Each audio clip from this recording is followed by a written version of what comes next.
Agar sizda energiya yo'q bo'lsa, shuning bilan birgalikda qon bosimi past bo'lsa, kechasi uyg'onishlar bo'layotgan bo'lsa, siz albatta hozir aytaman nima analiz va qayerda topshirishingiz kerak. Ketdi. Noza, bitta proverka berib yuboring, kortizol topshiradigan. Bitta. Men bu yoqqa kirishim mumkin emas. Laboratoriyamiz. Ya'ni siz ertalabki kortizolni aynan so'lakda topshirishingiz kerak. Ha, to'g'ri eshitdingiz. Har doim kortizol tekshirishga bizda qonda tekshirishadi. Bu umuman effektiv bo'lmagan metod hisoblanadi.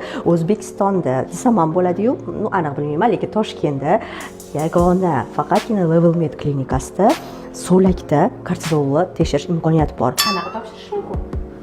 Bu juda ham oddiy, ya'ni ertalabki kortizolni bilish uchun ertalab o'rningizda turmagan holatda mana qaraysiz, bunaqa steril paxta bo'ladi, shuni og'zingizga solasiz, 10 daqiqa davomida shimasiz, ya'ni olmasdan turib va uni qaytarib probirkaning ichiga solasiz va shu holatda laboratoriyaga olib kelishingiz kerak. Juda ham oson metod hisoblanadi va bu yerda sizni ertalabki kortizolingiz qanaqa bo'lganini tekshirib berishadi va shunga qarab turib vrach sizni klinik belgilaringizga, holatingizga qarab buni davolashi mumkin.